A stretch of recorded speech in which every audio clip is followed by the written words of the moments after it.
I thank you very much for tuning into That Will Never Work podcast. See, most people don't quit jobs. They outgrow the thinking that kept them there. Today's guest, Stephanie Cortez, helps professionals shift from employee-minded to entrepreneurial thinking, not by burning bridges, but by building clarity, confidence, and ownership around what's next. Let's talk about it right after this. Educate, empower, enable, impact. Thank you for tuning in to That Will Never Work, an award-winning podcast where we share inspiring information and personal experiences related to business and the entrepreneurial journey from those who are leaders in their respective field. Now, here's your host, author and business coach, Maurice. Thank you very much for tuning in today. So our guest, here is why she's here today, because she speaks to the quiet majority. You know, high performers who feel capable of more, but unsure how to reframe their identity beyond just a title. So, Stephanie, where was a moment when you realized the job wasn't the problem, but the way you were thinking about your potential had to change? Well, I needed some help to get to that moment. I knew that I definitely did. I needed the help of a coach. So, a number of things had happened in my personal life. I had a sick child. I developed a chronic illness.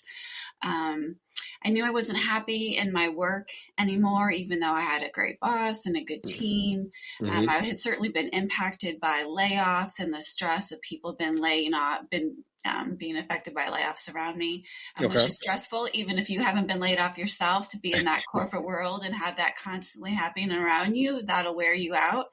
Right. So I was just looking for another job, just looking for the grass to be greener, just looking for a fresh start, just looking to control the only thing I felt I could control in my life, which was just to move on to another job, a new challenge, something fresh. And I bumped into a career ownership coach, which is the work that I do now. And she took me through this process, the one that I take people through now, to first start by, looking at what are your goals in terms of income, lifestyle, wealth, and equity, and creating a North Star for myself. For what did I want my future to look like? It sounds like a very simple thing, but it's not such a simple thing. Sure, people had asked me in the previous 15, 20 years, where do you want to be in 5 years? But they asked it in the context of work. And the answer that they were looking for was, you want your boss's job. That's what your boss wants to hear, that you are, that you are motivated, that you want to move up the corporate ladder, that you have some income goals. That's what they're looking for. But what we're asking people about is, what do you want your life to look like holistically? What's important to you? What do you like to do for fun?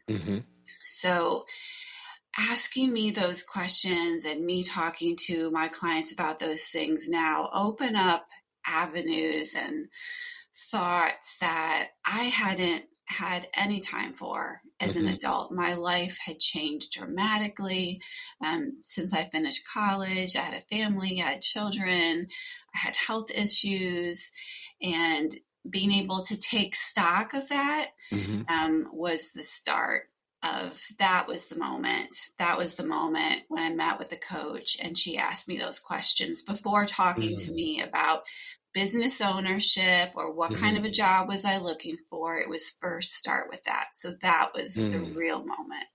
So as I'm listening to you and I'm asking myself that question, where do I want to be in 5 years, right? Excuse me. And I think about when I was asked that in my corporate America position. And yes, like you said, they want to hear, hey, I want this position. I want to learn a little bit more. I need more training or whatever it is. But let me go back for a second.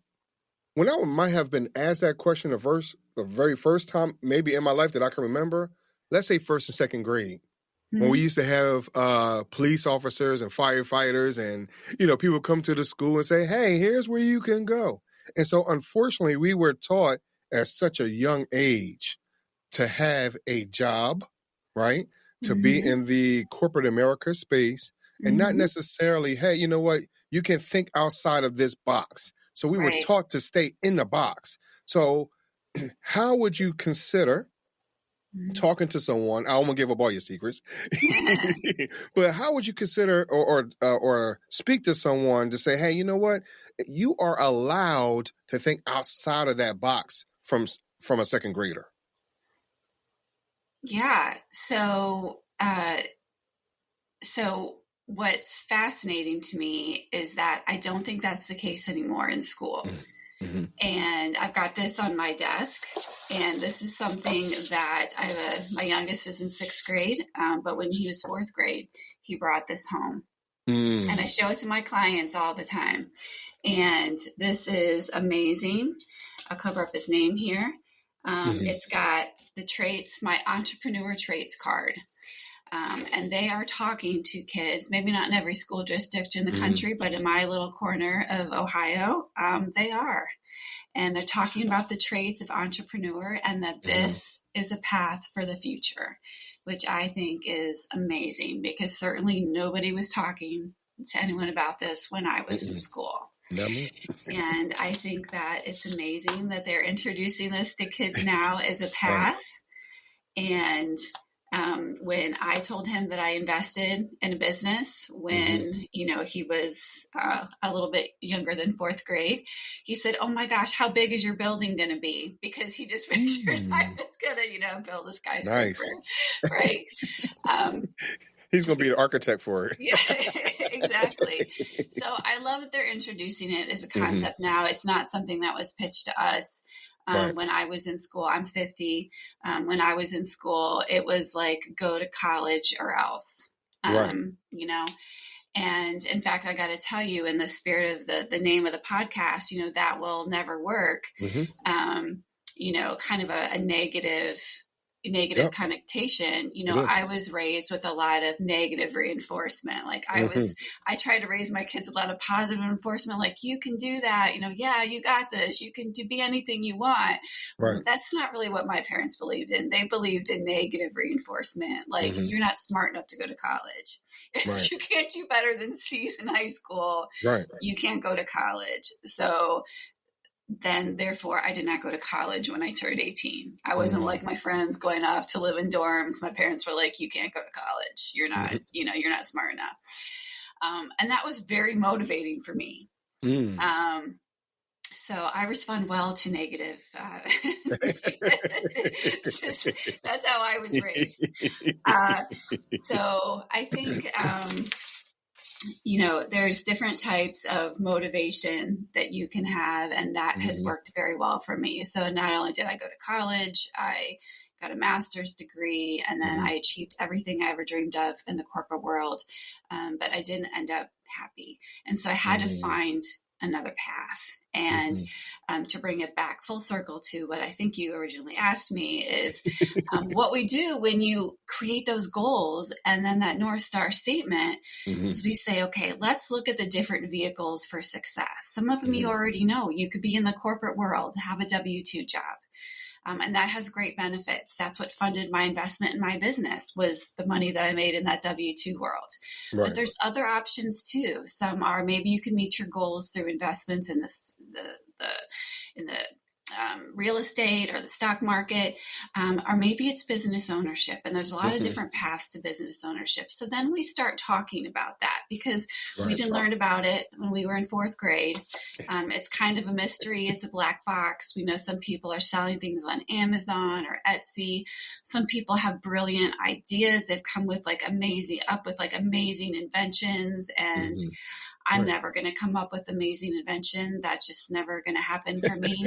So I didn't really think that there was a path for me. I had already done some consulting, but I knew I couldn't create enough to support my family on that. So really what was left for me, and that's what my coach opened up my eyes to, other paths to business ownership that I didn't really know could apply to me. Right. And so I'll give you a little backstory That Will Never Work podcast. The name had come up because my grandmother said that will never work.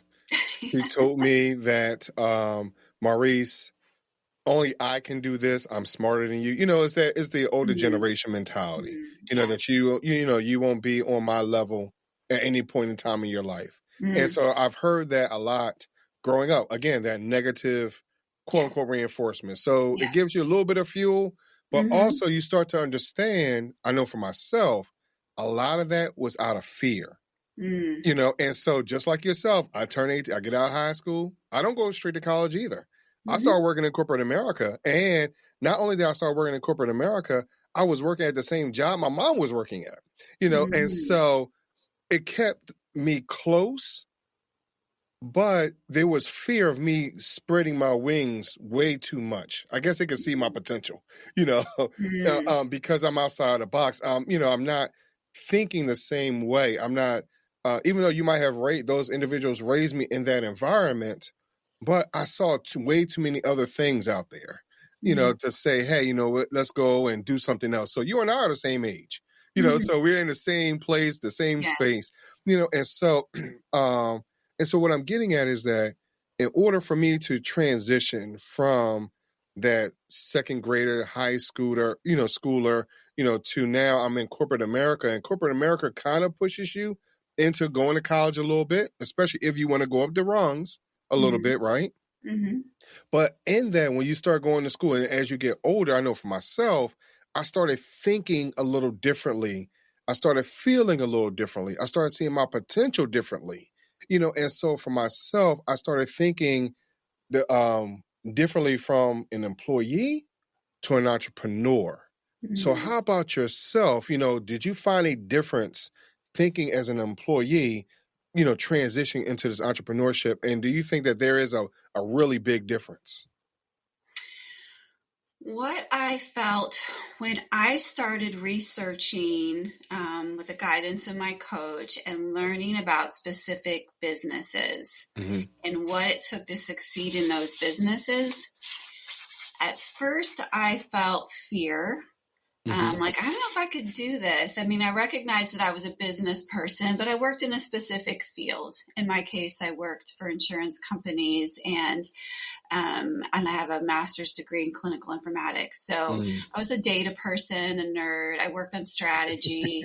I had managed teams and things like that, but it was very specific, and so I'm looking at totally different kinds of businesses, right? And it took me a while to realize that my skills were transferable and that everything I had done had led me to where I was now. And with these transferable skills, that I was ultimately at my core a business person and a pretty successful one too. And that I could see myself in a new light. That was the first thing that had to happen. I wasn't just an employee anymore or a director. I could be that person. I could be an entrepreneur, and I could thrive in that environment. So it definitely had to be a mindset shift that allowed me to let go of that person that I was, that kind of the person in the box. And I could be this other person, taking everything that I knew. I wasn't, everything I'd done hadn't been a waste. That's important, because if you've, gone to school and struggled, and doing that as an adult, was a challenge, as I'm sure it was for you. So you did it when you were working. I did it when I was working. I did it. I had already had my first child before I had my bachelor's, kid first, then bachelor's degree, single at first. It was a challenge. It was hard fought. It was hard won. And to then maybe be seen to be walking away from that success, I had to really embrace the fact that I wasn't running away, that I was making a conscious effort to something that worked better for me, even if everyone around didn't understand it. And that's what happened. My dad certainly didn't understand it. He didn't understand it at all. because over time, he had come to be very proud of me, not for going to college, because in his case, he wasn't scared of what I could achieve. It wasn't fear-based for him. It was that he had been tremendously successful without having finished college. He went to college. He just didn't finish his last year. Okay. And he worked with people that had finished college, and he was smarter and more successful than them. It was that he did become, over time, though, very proud of me for what I had accomplished in the corporate world. Not that I had gone to college, but what I had accomplished, and that I had done better than him in terms of, revenue and things like that.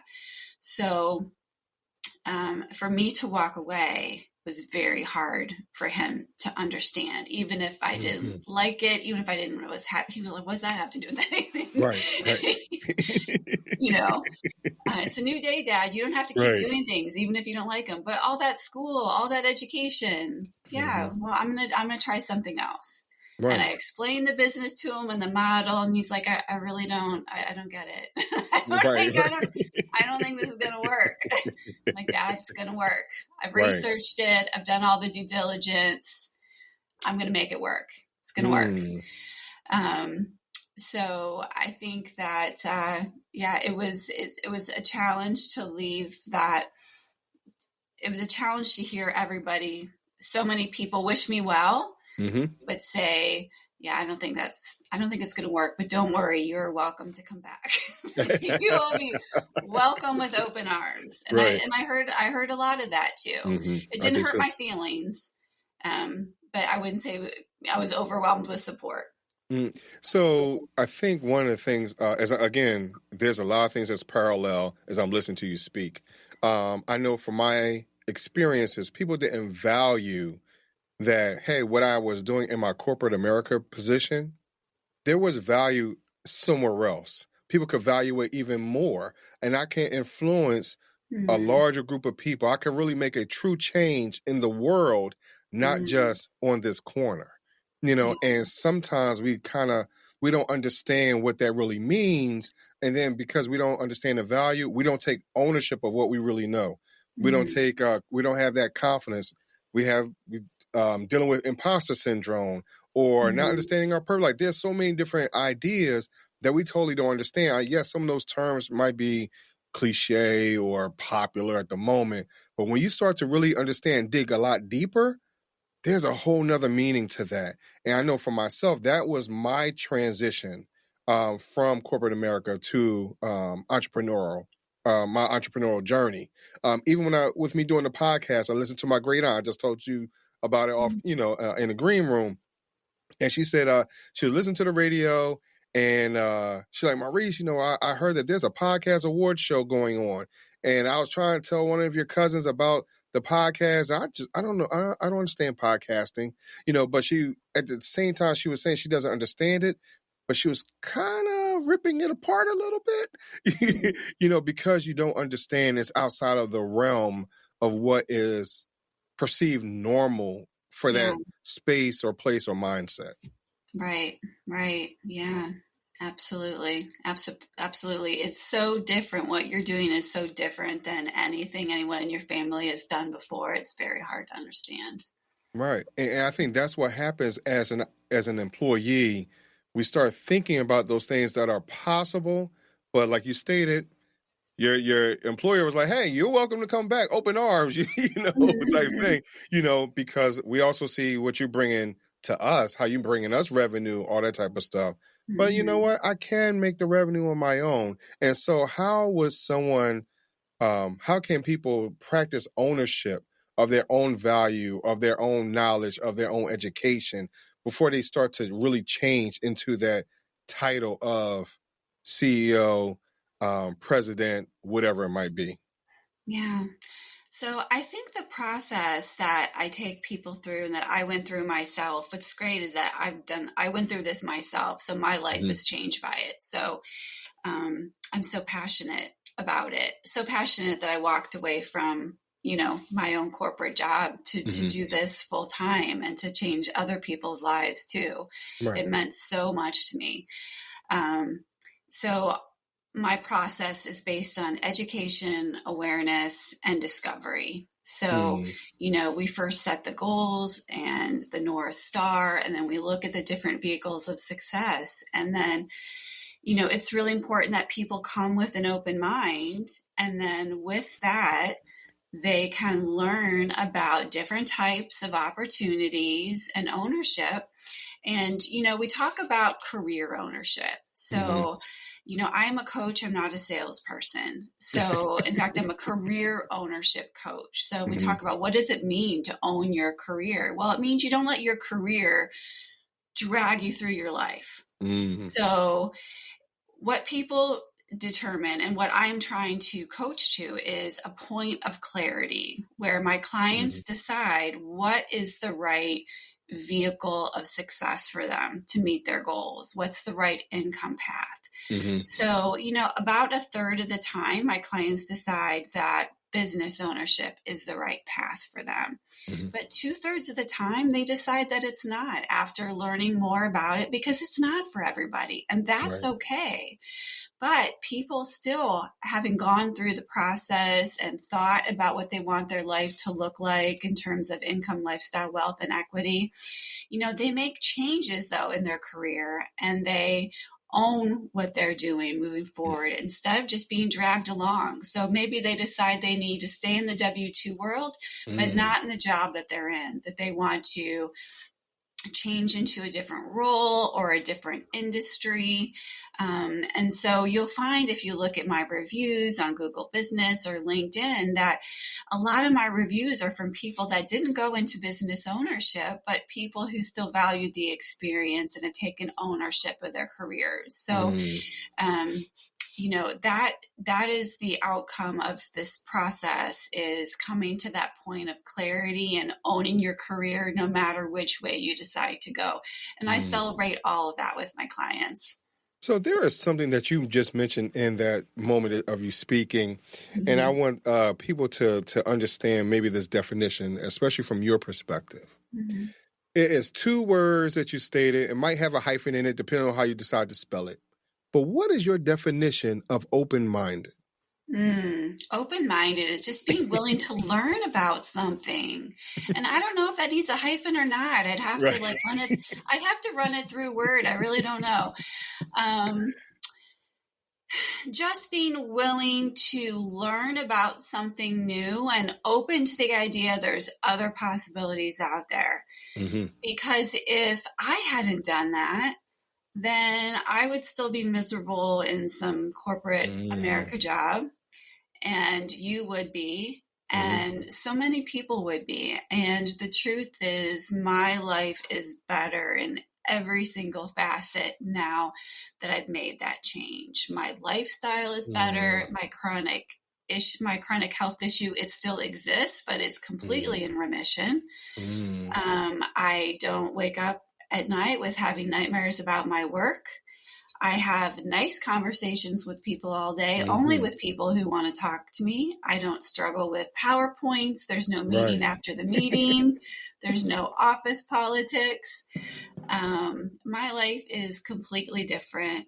Lots of time for me to be outside, and all the things that I said were important to me when I established that North Star. My entire life is different. And I want that for everybody. I think there's one piece as you're speaking, it makes me think of mental health, how important that is. Anxiety, stress, whatever it might be, because I dealt with all of that in my corporate America job. And my last 3 months, I was out. I was on family medical leave, because I couldn't breathe. One of the trips, and because of the idea of me having to go back to work, I was on my way. I was thinking about maybe a couple of days away from it, and I don't know what was going on, but I couldn't breathe anymore. I'll go to the emergency room, and I'm laying on a table, and they told me, Maurice, you turned gray. And so, and all I could think about, what was really bringing me back, was just thinking about my kids, thinking about my wife, that type of thing. No longer thinking about the job, because again, that brought on other types of mental and physical challenges as I was Right. going through, and so as you were speaking about that, that's what made me think as well about my own self. So I don't know how many people out there are dealing with the same thing, and so I appreciate you even sharing that with us, because I think that's key as well. Yeah, I'm happy to share it. I don't talk about it very often, but I'm almost taking it for granted now. So I'm glad to even just have reminded myself, yeah, how sick I was. Mm-hmm. And it's amazing that it's not affecting me on a daily basis anymore. Mm-hmm. And I'm just grateful and happy. And, there is a path. Not everyone can make a huge full-time jump the way that I did, but Right. everyone can create a path. And so the thing about the North Star is that you can use it as a tool to measure any decision or any path that you might be making to at least make sure it's directionally aligned. Mm-hmm.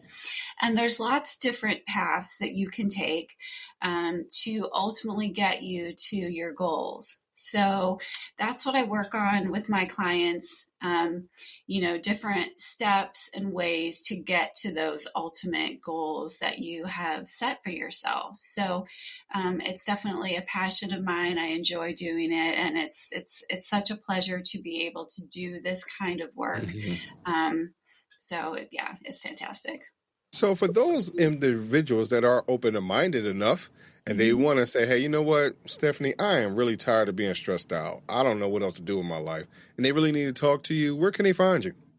Sure. So you can go to my website. It's Steph, like my name, STEPH, ahead.com. You can give me your contact information and I will be happy to reach out for you. My services are complimentary and I would love to meet you. Nice. So I have to ask you my question. Everything that you share really comes down to a choice and how we think, how we prepare, and how we respond when growth starts tapping us on the shoulder. And so I have a question for you as my would you rather question. Maybe, you can help us out determine which way we should go. But Stephanie, would you rather choose 3 doors or a fork in the road? Now you use your imagination. There's no right or wrong, right? Okay. Use your imagination. Yeah, I think I go for the fork in the road. Any particular reason why? I'd like to think that maybe you can see around the corner a bit. Okay. Maybe a little bit more information available. I'm a data person, so I believe in research and getting all the information. So I'd like to see maybe you can see around the corner a little bit, get more information, see the land, the ground, the trees, the sky above the fork in the road. Wow. Like I said, it's no right or wrong. Okay. It's how you envision it. I've had people explain they wanted to see who traveled which path, right? Ooh. When it comes to the doors, whether or not they're glass or not, because people got, they were a little anxious about the doors, that they can't get through it. Well, one person said they're glass. I can see what's behind it. Oh, that's good. And that's why I say it's no right or wrong. It's just use your imagination, and how it can help the next person move along. That's really about it. It's just a fun way to end off the show as well. Yeah, that's a good idea. But I told you I don't have any good ideas, so I wouldn't have thought of that the doors were glass. I'm not that creative, so I didn't think to make my doors glass. Yeah, that would work. I changed my mind. The doors are glass. I'm going through the doors. And also, have you ever seen the movie Inception? Yes. So if you remember how the street folded up on itself, that's how they saw the path as well. Oh. Yeah, it was like, I had some really creative responses. Yeah. Gosh, I wish I was more creative. Yeah, that's great. Wow. But no, I appreciate you coming on the show and even sharing your insight. And I really appreciate the information you provided when it comes to really us examining mental health and physical health and how that really affects us in our day-to-day being as well. Yeah, glad to be here. Thanks for having me. Sure, thank you. And of course, everyone, I thank you very much for listening today. I really would like for each of you that are listening, please identify one area at work where you can think like an owner instead of an employee. And also write down what's next, because what's next might look like fear if it wasn't in charge of your life. So I thank y'all very much for listening today, and I'll talk to y'all just a little bit later. Thanks for listening. Follow Maurice Chisholm on social media to stay connected and check back weekly for new episodes. Until next time, that will never work. Or will it?